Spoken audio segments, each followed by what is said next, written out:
they used to have these like all hands meetings like early in the morning. And it was stressful for some people who were dropping off and picking up daycare and kids from school and stuff. And finally somebody said something about it. And they're like, oh yeah, great. No, we won't start no meetings in this company until 10 a.m. And that solved that problem. This is the Rebel HR Podcast, the podcast where we talk to human resources innovators about innovation in the world of HR. If you're a people leader or you're looking for a new way to think about how to help others be successful, this is the podcast for you. Rebel on, HR Rebels.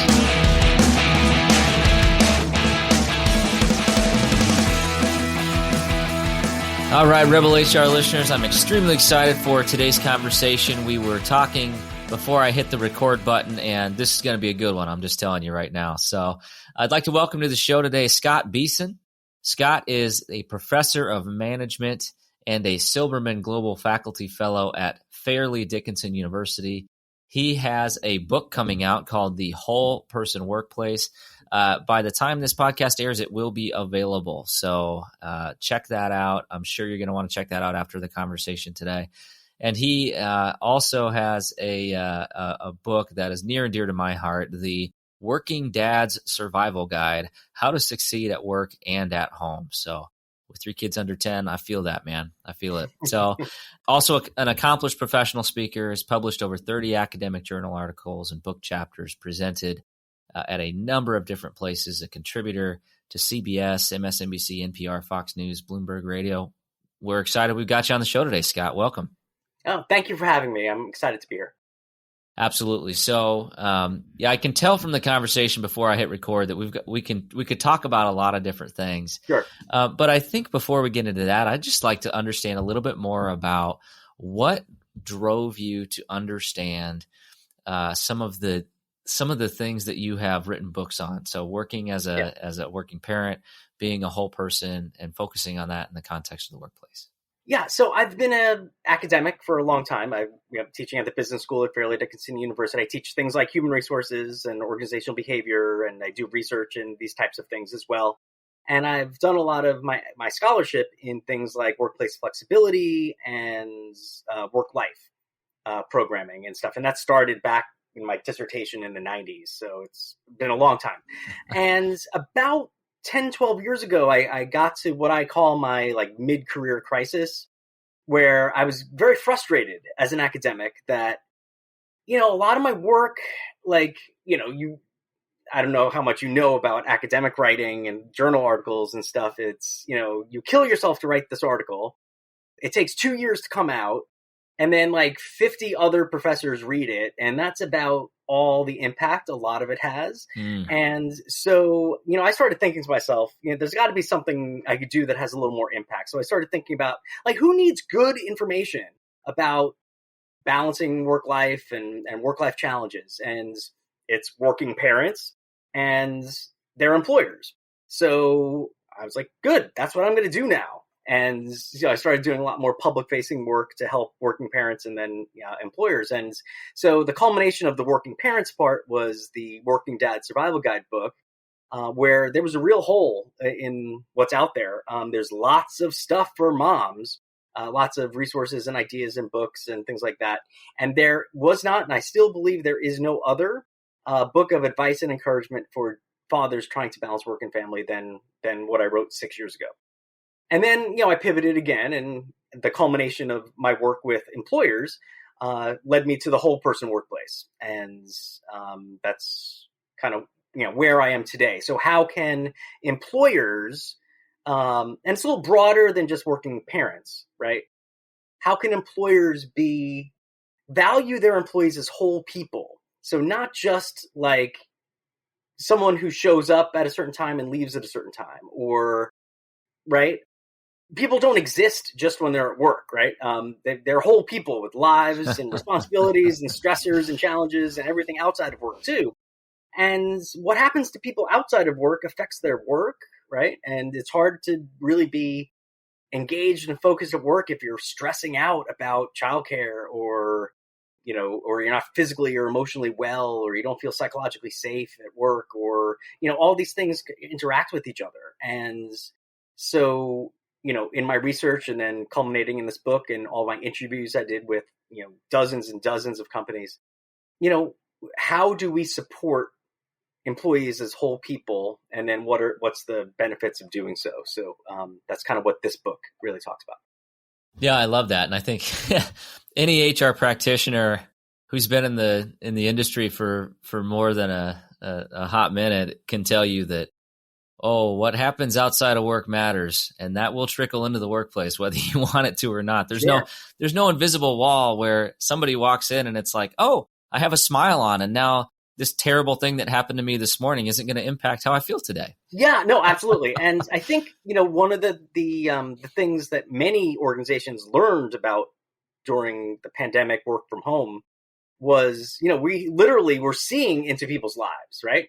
Little boxes on screens. We see their cats and their kids and their living rooms. And so this false separation, I think, that a lot of people have constructed between life and work was shown to be false, even more so than it was before. And I think it's hard to, it's hard to do very well at work or, feel well at work when you have things weighing down on you, stressors just, holding you back. And that can range from everything. So, from young graduates who feel weighed down by their student loan debt to, working parents, to sandwich generation people, to people who just, might not be able to figure out a way to make ends meet, or people who are, just physically are overweight or having health problems. Like, if an employer can help with those things, it's going to, first off, it's the right thing to do.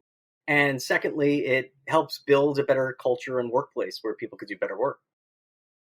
Yeah, I remember. So this is going back a number of years. So hopefully the curriculum has changed. But when I was getting my HR certification, which at the time was a PHR, one of the questions in the test itself was, how do you deal with an employee who comes to you with an emotional, personal situation? And there was a right and a wrong answer. And the right answer was send them to EAP.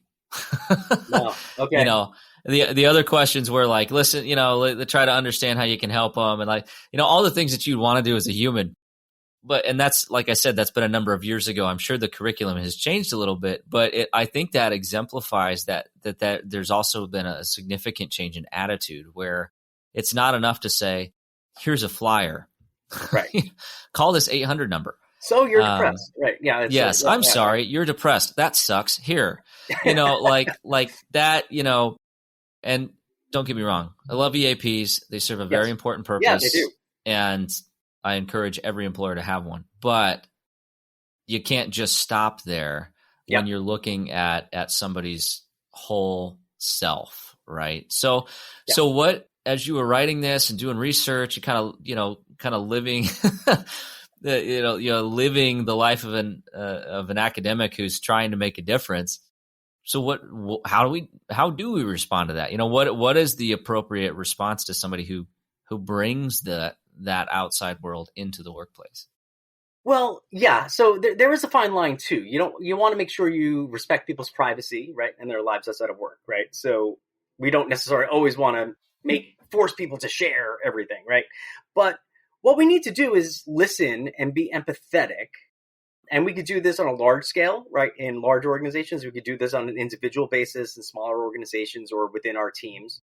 And, if we just know what's going on, then hopefully we can, again, large organizations can have a multifaceted approach where they offer a wide range of benefits in an EAP and a wellness program and, 20 other types of benefits that are there.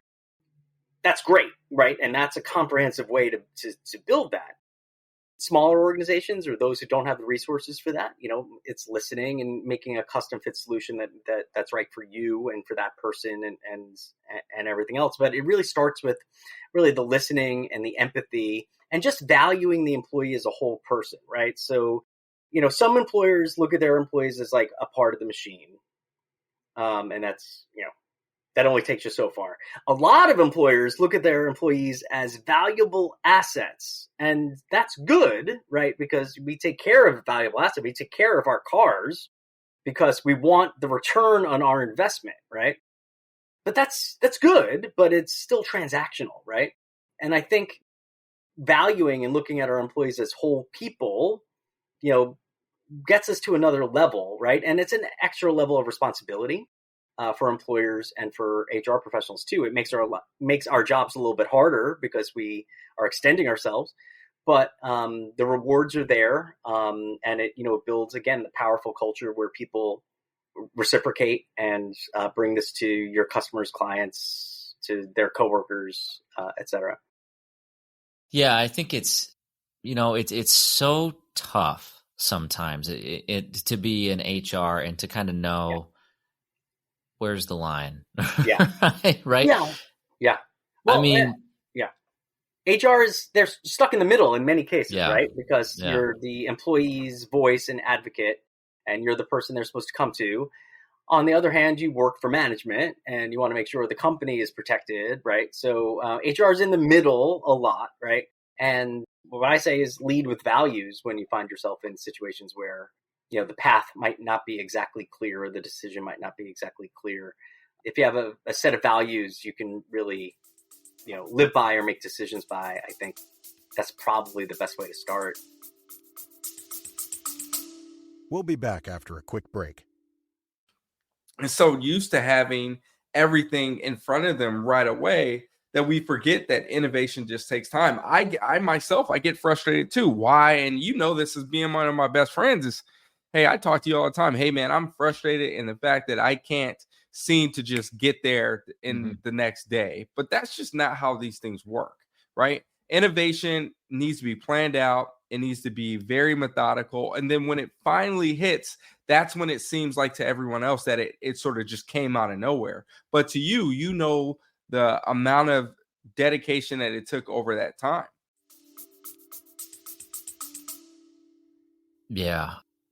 I think it's so important, to realize that, acting on behalf of a company, because you're a company steward at that point. Yeah. It doesn't mean that you become a robot. Right. Right? Yes. You're not supposed to just read these talking points. And a lot of times all you really should do is just listen and seek to understand somebody's perspective. Yeah.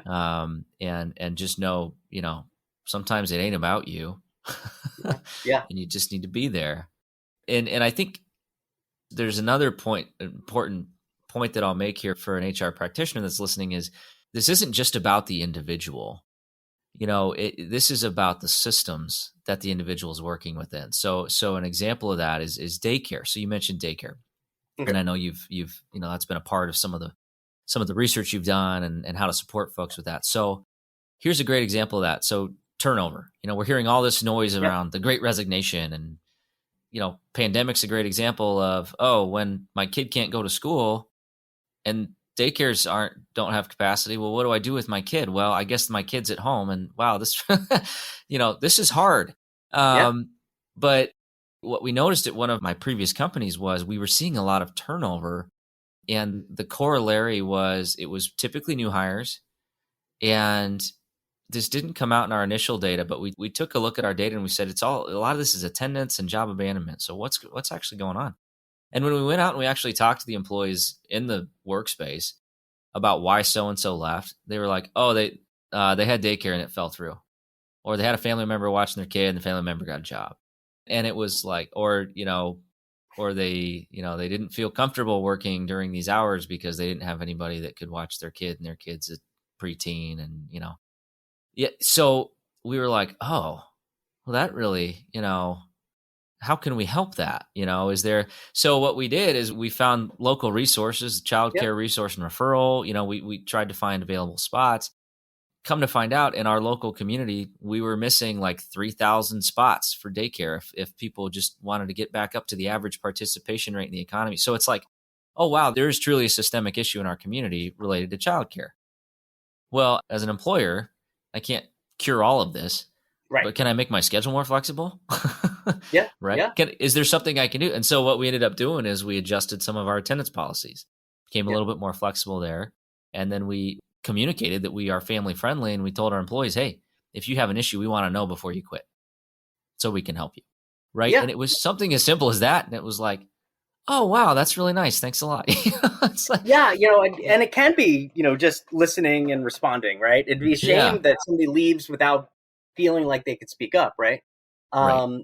And so two anecdotes from the book. So, one company they used to have these like all hands meetings like early in the morning, and it was stressful for some people who were dropping off and picking up daycare and kids from school and stuff. And finally, somebody said something about it. And they're like, oh, yeah, great. No, we won't start. And no meetings in this company until 10 a.m.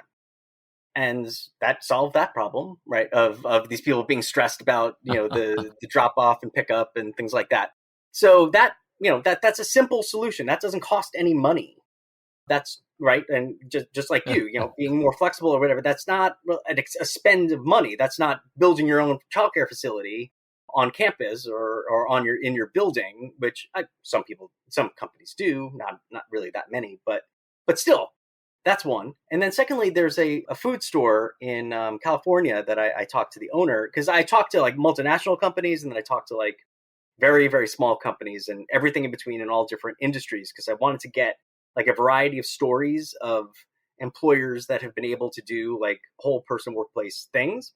But this one, a married couple who worked at this food store, one was like, I believe one was an assistant manager and the other just an hourly employee, but they had a baby. And the normal thing you would do is say, okay, well, we're going to like stagger your shifts so somebody could be with the baby all the time. But if that were the case, they would never be together as a family, right? They would just be Right. passing things up. So the owner was just like, no, you guys still work the same shifts. Just bring the baby, wear the baby. Like, and they did. And it's 7 years later, they're both still there. Right. And first Wow. off, that's Yeah. a return In on that investment, industry. right? Yeah. And secondly, like that 7-year-old girl comes to the store all the time and is like the little mascot, and like all the regular customers know this girl because they've known her growing up, and everyone asks about her and things like that. So it's what I love about that story, it's not just helping these two employees and building their family in a positive way. It had like these positive ripples even into their community, right? And showing a little bit like this could be done, right, in their local area. So I just find stories like that pretty inspiring. Oh, that's super cool. Yeah. And it just puts such a human face on a business, on an organization. Yeah. And even if you peel back and you take all the stuff out of it, like, well, that's just a decent thing to do. That's nice. That's a very human thing to do. You're also like, oh, wow, that's a really good marketing tactic. There's a bunch of companies that pay billions of dollars in marketing a year to try to look more human or look like they're empathetic. And, and it's like, oh, those actions, just prove to your customers and to your employees that you are, right? Yeah. So, yeah. And, who wouldn't, I mean, this did not cost them any money, but that same employer, actually, he was getting ready to sell his car, to buy a new car, and he was just going to sell his old, or trade in his old one for the purchase.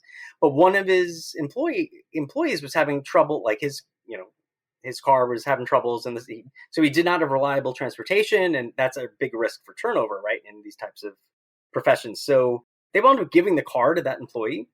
And what he said is it was $1,200 is what the car was valued at. That's 75 cents an hour for this person for the year. And again, this is someone who has stayed with this store for, I believe it's going on 5 years later. And who wouldn't buy that, right, for $1,200? Just to get to your point. Right. Yeah, 100%. And I think it's if you're in HR and you're at an organization that's a little bit larger, maybe you're not as connected to every employee in the company, Sure. like my organization. But I would tell you, like, go look for those types of those interactions in those situations, because I guarantee you that there are managers that are doing things like that, whether you know it or not. And they might actually think they're not supposed to be doing it, but like for instance, we had an intern that started. He's an international student, didn't have a car, so my manager took it upon himself to go like ask the team, "Hey, can anybody give this guy a ride?" Yeah. And sure enough, somebody continued to give him a ride for months, and just to help him out, and then got the new car, and then it was like there was a big celebration when he got his first car because he'd been saving up this money for months, Right. and everybody was cheering, and it was, and sometimes we're the last ones to know, but those things happen, and I think there's a lot of really great examples of those occurring. So as those leaders are facilitating that type of behavior, I would also say like recognize those people, right? Yes. Those people who are inherently driven to do that. Those are your internal employee engagement team members, right? Like Yeah. give them some celebration, I recognize that. Absolutely. You want to have a culture of kind of a high trust culture in your workplace. And you probably have that, certainly in pockets. Yours was a great example. And you don't want to get in the way of managers doing that, right? And sometimes, and you said this about the old style of HR is no. We don't want to, do anything out of the ordinary because, you never know. No, what you want to do is allow people to have kind of ad hoc or informal accommodations or things like that make things work.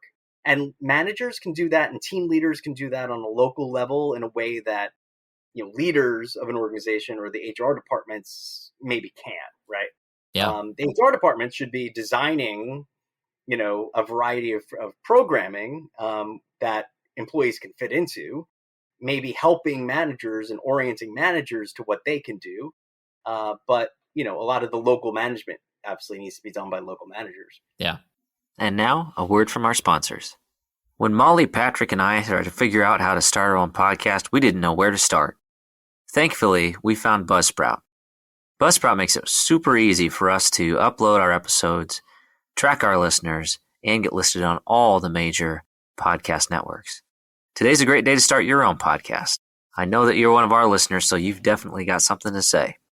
Whether you're looking for a new marketing channel, have a message you want to share with the world, or just think it would be fun to have your own talk show, podcasting is an easy, inexpensive, and fun way to expand your reach online. Buzzsprout is hands down the easiest and best way to launch, promote, and track your podcast. Your show can be online and listed in all the major podcast directories within minutes of finishing your recording. Podcasting isn't that hard when you have the right partner, and the team at Buzzsprout is passionate about helping you succeed. Join over 100,000 podcasters already using Buzzsprout to get their message out to the world. And now, for listeners of Rebel HR, you can get a $20 Amazon gift card sent to you from Buzzsprout by clicking in the link in the show notes. Thanks for listening. Are you looking to grow your personal brand or your business brand? Take it from me that podcasts are a great way to do it. Here's the secret. We all want to feel connected to the brands that we buy from. What better way to humanize a brand than through sharing your personal story on a podcast? I have had great success with Kitcaster.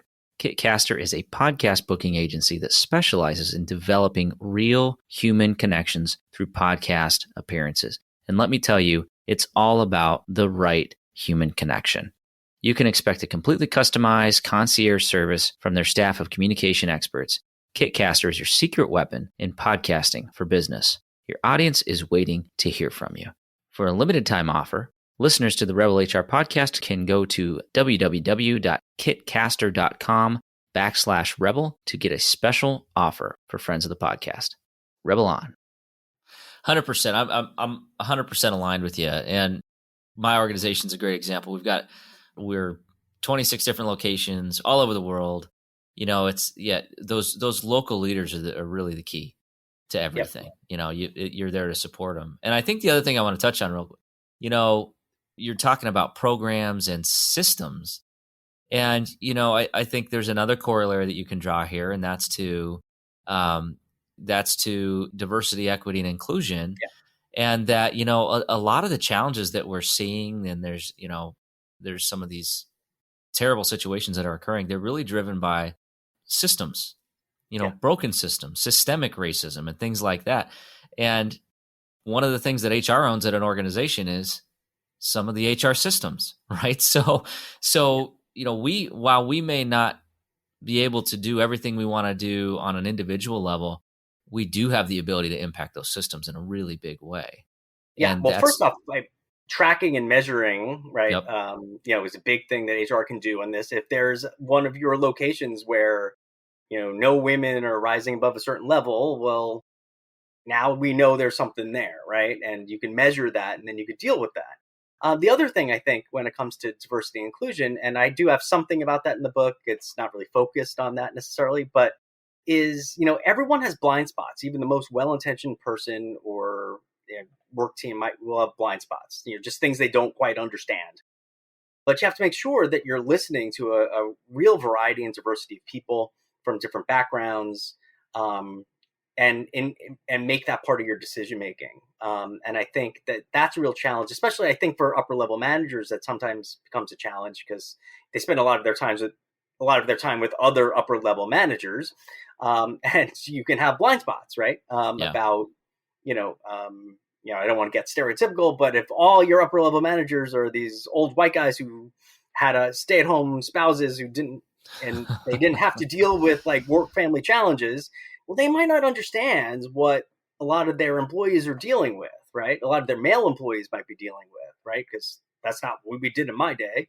And they might be well-intentioned to be like, hey, we want to support working moms and dads, but they might not know how unless they're including lots of these people in decision-making and in listening. So that is something, and again, that's one of the major roles I think in a more strategic approach to human resources, is to really make sure that we are listening and measuring to find out what's going on. And then also that we measure and we look at our data to make better decisions going forward. And, again, I don't think a lot of people sitting there to hire somebody or twisting their mustaches saying, ha, ha, ha, I'm not going to hire any people of color. But, sometimes if you've created a hiring system that has some flaws in it that work against certain types of people, you need to detect that, right? And then change that. And I think, HR has a big part to play in that. Absolutely. Yeah, you've got to be open to that. You got to get out of the echo chamber. And that's where, this is probably an overused term, but, we talk about speaking truth to power. Yeah. I actually consider that one of the most important things that HR can do is be that voice for individuals that maybe don't have that voice at the table. And yeah, it's funny. You mentioned the, old white guys with wives that, don't work outside the home and, never had any of these issues. I mean, the last example I used of the daycare, challenges, that was the exact conversation I was having with a number of old white guys that didn't they're like, why do we need to invest in this? Why do we need to do this? Why do we need to do that? And, you've got to be a little bit of an advocate for these types of things as well. I agree 100%. So yeah, I feel that. Yeah.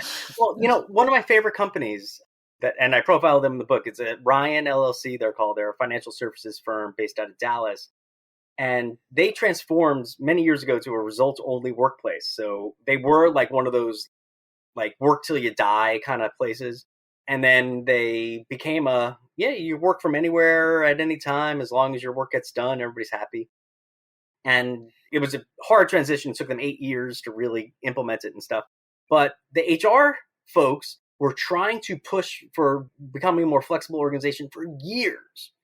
And the CEO was always like, no, I don't want flex. I don't want blah. That's too touchy-feely, whatever. And then this one young up-and-coming employee walked into the CEO's office with a tear coming down her eye and handed her resignation in. She said, listen, I love this job. I love this company, but I'm starting a family and I don't see how I can make that work here. And that got to the CEO. That was the flash that led the CEO to like get it. And he called in his head of HR and was like, do everything you want to do. And once, and then they had a great HR team and they implemented it super well. They partnered all around, like, it wasn't just coming from HR. They really, worked with really diverse task forces on lots of these issues and everything. And but once senior leadership bought in and put their weight behind it, that's when changes came. So, everyone has a role to play here. I think HR can be the advocate for these things in many cases and can implement them when they're given the go-ahead to. Leadership has to get it and put their weight behind it.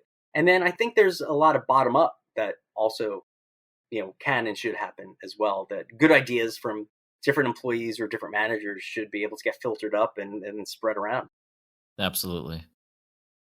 All right. So this is for me, like I'm 100% aligned. Like this is an inspirational discussion. I guarantee you there's some people listening to this going, geez, this is just too much. I mean, come on. Like, at what point is an employee, just being kind of whiny and like, where do we draw the line? Right. So, is there a point where employees are asking for too much or are being, bringing too much of their whole self to the equation? I mean, I suppose some cynical people will say that. Listen, I don't think so. I think that, again, what we're seeing with the Great Resignation and other things, these are employees who feel like over the last 18 months, stuff has been hard and they're reevaluating who they work for. And the thing they're evaluating is, well, did my employer seem to consider me as a person through all this? And whether it was, the cook at a restaurant or whether it's, an HR person at a company, did they consider me? Are they considering me now as we're figuring out a return to workplace? Right? I mean, so yes, maybe employees are asking for more in some cases, but I don't see that as inappropriate or whiny in cases. And yes, sometimes work is work, right? And sometimes you just have to get through stuff. Totally. And sometimes you got to pay your dues in your career to get to certain places.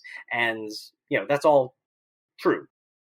But the fact is, it shouldn't be like this gauntlet where you have to shut pieces of yourself down to go to work, right? So I think managers who feel like you should just leave everything at the door and come to work and just be focused on work, they might believe that. But as we were saying before, that doesn't really happen. And in fact, one employer I talked to for the book, that's a small furniture manufacturer in New Jersey, not that many people, it's a very small custom furniture place. And he's like, God, I don't want somebody to come in with something stress hanging over their heads. Or he was talking about, like if one of my employees' kids is sick and now he's like, well, somebody's kind of watching them and I'm coming to work. And it's like, no, they're distracted. They can they can get hurt. They can get somebody else hurt. They could ruin this piece of furniture. The more we can get people to not have to make these kinds of choices, right? Or, between coming to work or not feeling good about, whether my kid is able to go to school or whatever it might be, it affects the work. So that would be my answer to that cynical approach, is that if we want people to really be, engaged at work and do their best work, I think it requires us, again, not just valuing them for the part of the person that they are at the workplace for 8 hours a day. It takes valuing them as more than that and taking into account the other stuff they have going on. 100%. Yeah. Yeah. And if I equate that to my personal experience, and, I'm sure a lot of HR professionals listening to this are going to kind of understand this. So one of my coping mechanisms early on in my career was compartmentalization. Okay. So I would literally, like in my mind, flip a switch. And the intention was, now I can do the tough stuff, which is, for me, is letting somebody go. Sure. I hate that. Yeah, of course. And if anybody likes it, like, get out of HR. You should not be in HR if you like course. that, right? No, it's, please. Yeah. And you're probably not listening to this podcast, so no one it doesn't impact. Right. But for me, so my approach was, like literally, like, shut off my emotions. Yeah, put on the armor. Yeah, it was like, and I did that early on, and that's how I coped, but it wasn't healthy. And I got to a point where I got some really, really critical feedback in a situation that was really tough. And somebody was like, dude, you were a different person. Like, who was that? Right? Like, you were not the Kyle that I know. And, I kind of verbally processed it with that person. And I realized, oh, it's because I do that, right? It's because I was like shutting off that part of me that was human so that I could, power through this thing that was really emotionally challenging for me. And ultimately, that wasn't an effective way to work. And I'd find ways to cope with the tough parts of the job in a way that allowed me to be authentic when I did it. But that's the same experience that everybody else is going through. If they have to shut off a part of them in order to do their job, it's going to impact them in some way, shape, or form negatively. And ultimately that will impact your workplace. Right. And that does not mean it's like, hey, it's a free for all. Like, everybody can just do what they want and everybody can just say what they want. Right. Like, right. People have that. Like, I've gotten that question before on interviews. That's not what I'm talking about. Right. What we want to have is a workplace where people feel valued and in ways large and small. And if we do that, again, it's a better workplace and it's also better for employees in the rest of their lives. I heard it. Yeah, it's a great point. There's so much out there right now about being your authentic self and and like radical honesty and stuff. And I saw a great post the other day, and the post was basically like, listen, it's great to be honest, but you don't have to be a complete and utter jerk in your authenticity, right? Like there are ways to do this. I know a lot of jerks like this. You're like, no, I'm just being honest, man. And it's like, no, you're being a jerk. I'm bringing my whole authentic self to work by being a jerk. Right. Well, actually, so it's funny. The whole person workplace refers to the workplace. I'm not really talking about. I've gotten that question before on interviews too about bringing your whole self to work, and I'm like, well, that's important. That's not what I've written about. But we want people to feel comfortable to be themselves broadly at work, certainly, and parts of their identity and their background and things like that need to be respected. But yes, and believe me, listen, I work in academia, so you have tenured professors who are there for a very long time, and if anything, we are like the slice of the American workplace that could face almost no consequence. Right. So we have lots of my colleagues who are far too much themselves, I think, at work. Yeah, my parents were in higher ed. So, I've heard a couple stories here and there. I'll take your word for it. But, I think that's a really important point to make. And it's, but it's something that I just think this last year has been really, really challenging. Obviously, there's been a lot of sadness. There's been a lot of loss. Sure. But it's also been a great opportunity for us to wake up as a country and as workplace professionals that there are more to people than what they've got sitting on their desk right now, right? And I just think it's so important. Yeah, and I think, listen, even people who've gotten through the pandemic about as well as you can are still probably not fully themselves, and might not be for quite a while. So I think there's a whole underlying, like, even if someone seems to have their stuff together, they're not quite as together as maybe they were in 2018 or something, right? I think that goes for a lot of people. That's why we're seeing people freak out on airplanes and things like that. Yeah. And I think it's just because there's this pent up anxiety that has had nowhere to go for a lot of people. And I think we should be mindful of that there's going to be this underlying sense of unwellness, and what we could do to maybe help people process some of this stuff might be useful too. Yeah, it's been really interesting. Some of the awareness of mental health issues. Yeah. I think that's really healthy that some of that stuff is coming out and that we're talking about it, and it's there's less stigma there. But I still think there's very much some stigma there, and there's still some fear, especially for a working professional, to really bring that up and be honest about it. And I think also a challenge for HR professionals to understand, okay, how do I foster somebody being comfortable, bringing those challenges forward. And, before we get to a point where I have to put somebody on a performance improvement plan, Yeah. is there something deeper going Yeah. on that doesn't deserve disciplinary action? Right. Right. That's a tough challenge right now. So, Well, this raises ahead. a point that I'd just like to make too, is that, a whole person workplace, again, there's accountability to this too. I mean, because we're leading with trust doesn't mean it's a free for all, right? You can lead with trust and have the accountability behind it, right? So people working from home, or, people having more flexible approaches, right?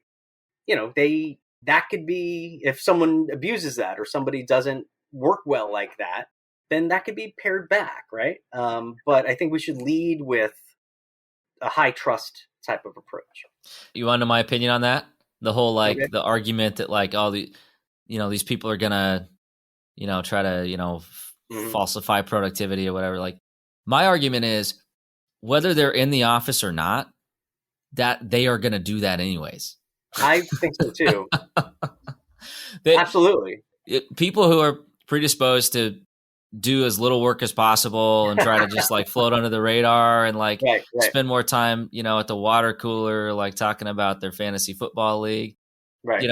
Those are the same people that are not going to be as productive working from home. It's just, I think it's just all about getting the right people on the team and then supporting them to achieve the goal. And I mean, that is so much of the thing. I mean, I tell my HR students all the time, everything in HR is really important. The most important thing, however, is hiring. Because if you do a good job hiring, 90% of your problems go away, right?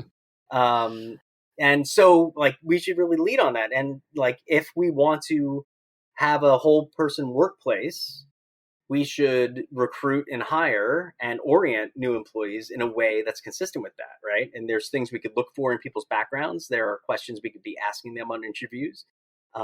There are certainly ways during orientations and onboarding that we can make sure people know what our values are as a workplace and set them up for success in a workplace like that. So sometimes it's not just a new policy or program to support people, but it's embedding kind of the values that we have in the normal stuff we do in human resources. So I actually have a whole chapter on just what I just talked about, on the recruitment, hiring, and onboarding. Also on job design and how we get more humane approaches to job design. And then, obviously compensation and performance management. How we measure performance, can enable a lot of great stuff to happen or can really squash good stuff from happening, right? And, if we, anyway, I'm sure your audience knows all about that. So, I love incentive programs, because a lot of times we call them incentive programs and they incentivize the behaviors we don't even want to happen. We don't have time for that on this show, but absolutely correct. You hire the right people and then get out of the way. That's what that's really what HR needs to do. But, and my goal is always, I want to work myself out of a job, right? I want my leaders to be so good that you really don't need me to give you any advice. But the truth is, we're all human. So, people always need support. But we are getting close to the end of our time together. And I want to make sure that I'm really curious to hear your responses to these questions. So we're going to shift gears. We're going to go into the Rebel HR Flash Round. All right. So 3 questions. This one's probably a little bit unfair. Going to somebody who is in academia. But I'm going to ask it. I'm going to ask it anyway. So, what is your favorite people book? Something that gave you insight about humans. Wow. I'm going to go complete different direction with this than you think. My favorite of the Chronicles of Narnia books, which is The Horse and His Boy. And there's a quote that I remember so well from it, and I keep in mind, which is, the reward for doing something good is very often to be set to do another harder and more important task. And I think that there's a real insight there, that the reward for doing something good is the opportunity to do even more good, even if it's harder. And I think that's I don't know, it's like inspirational thing about maybe the good side of people, or in this case, a horse and his boy. But I love that. Anyway, right. Okay. That's the first time we've had that response. Okay. Well, I know, because I do read a lot of I'm a professional reader in many ways. So you could have cited something with like a Harry Potter and the dynamic impact of human relations on geopolitical whatever, But that was great. I love that. I like that. All right, question number 2: who should we be listening to? Huh? Well, what do you mean? I'm sorry. You can take that wherever you want, Scott. Okay. Wow. Who should we be listening to?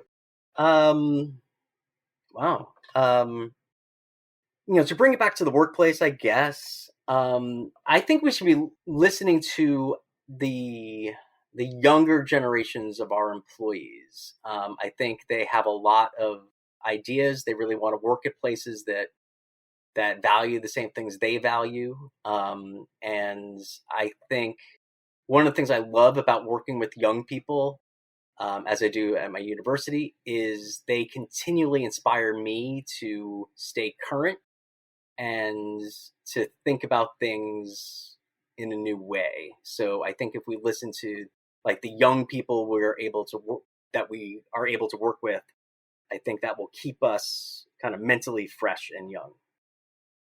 Yeah. It might make you feel old when you don't know what the heck you're talking about. When references to whatever, forget it. They don't understand my Gen X, references. Yeah. It's kind of like when Nirvana plays on the oldies station. You're like, wait, no, that's not oldies. Oh, I guess it is. Yeah. I agree, and I love it. Again, this is another podcast, but all of the research around like millennials and Gen Z and like all the there's almost a full industry around generational differences. But when you look into it, it's like really they just want the same thing that everybody else wanted.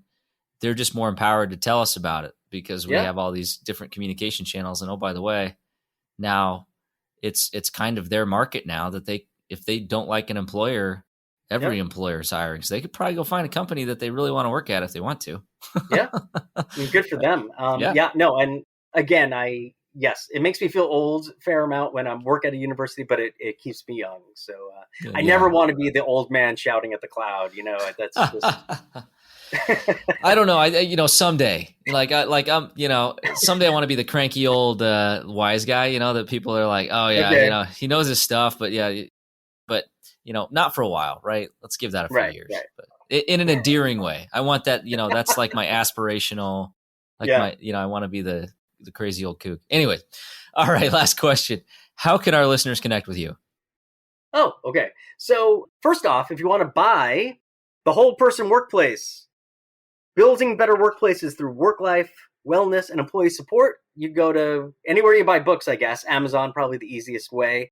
IndieBound would be my recommended way, and that's the online bookseller that's a collective of all different independent bookstores around the country. But if you want to know more about me and my work, my other writing, my workshops and speaking engagements and things like that, scottbehson.com, SCOTTBEHSON.com. I'm also on LinkedIn, and I'd be happy to connect with you there. Perfect. And we will have all that information in the show notes. So just take a moment on your podcast player, click in the show notes to learn more. And really, really looking forward to it. I'm going to go, let's see, we're about 4 days before the book release. So I'm going to give it a few days, but then, I definitely want to check out this book. Just great content. I can tell that we're very like-minded and, looking forward to hearing some of the stories about others doing this. That's where I get a lot of my inspiration. So I appreciate you doing that research and bringing that together for us. So thank you so much for the time, Scott. It's been wonderful. Great. Thank you, Kyle. All right. That does it for the Rebel HR podcast. Big thank you to our guests. Follow us on Facebook at Rebel HR Podcast, Twitter at Rebel HR Guy, or see our website at rebelhumanresources.com. The views and opinions expressed by Rebel HR Podcast are those of the authors and do not necessarily reflect the official policy or position of any of the organizations that we represent. No animals were harmed during the filming of this podcast. Baby.